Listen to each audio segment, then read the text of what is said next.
बहुत ना रिकॉर्डिंग करके मैं मेमोरी फुल हो जाएगी।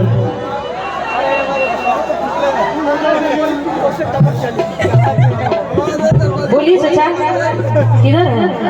हाँ चाचा बोलिए। निशा कहा तारा है तारा के दादाजी कहीं हो? तनी मनी मोबाइल रख दीजिए। इतना सुंदर बचरा हो रहे हैं ये लोग, इतना एंजॉय कर रहे हैं और आप लोग जरा मोबाइल में भिड़ल रखो ना मोबाइल को भाई अंदर। अल्लाह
हमारे बड़े बड़े गोपाल जी की तरफ से बहुत बहुत पुरस्कार भैया और कर्जा बहुत हो गई मेरा ऊपर। गोपाल भाई कुछ दिन पहले प्रोग्राम दिए थे बलिया में कार्यक्रम था और पार्टी 50,000 रुपया लगा कर सूत गई, आज तक फोने ना कर। भैया बहुत बहुत धन्यवाद आपका। ऐसे ही कुछ आप बहुत दे दीजिए हमको।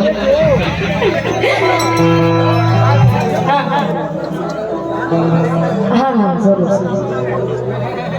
आगे कहे के बाद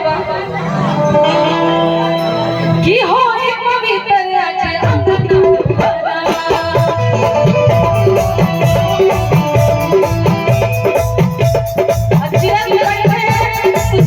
नहीं बनना है।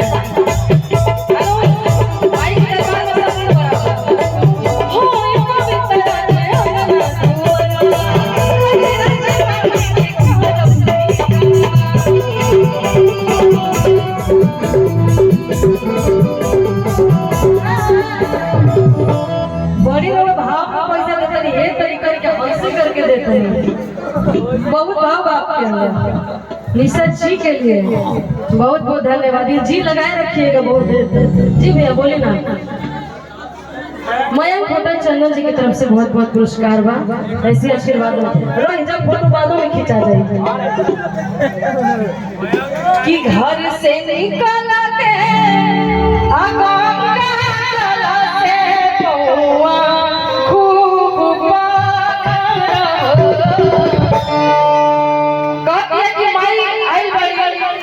सेवा सत्कार बढ़िया से होके चाहिए कि घर से निकल के आदम का से खूब पाखा कि दुर्गा मैया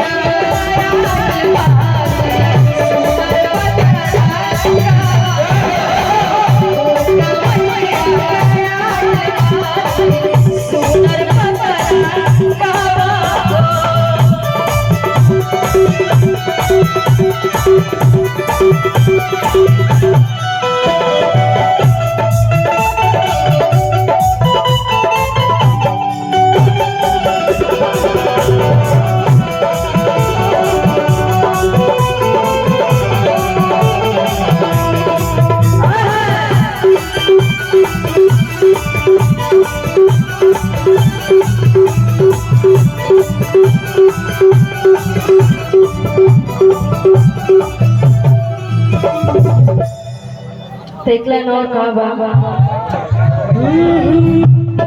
गंगा जी नहाए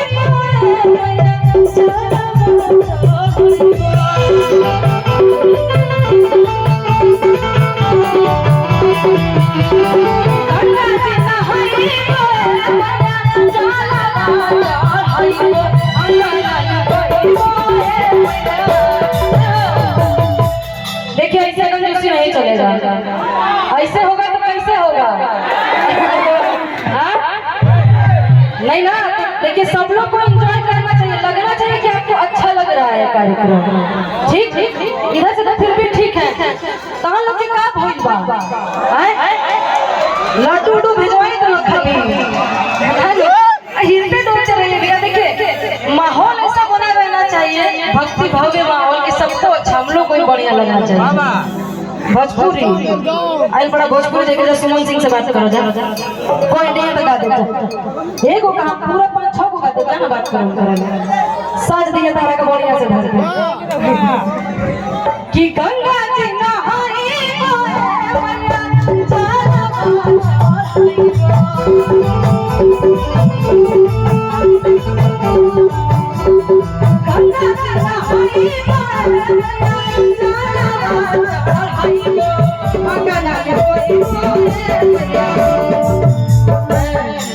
कि अंगना ले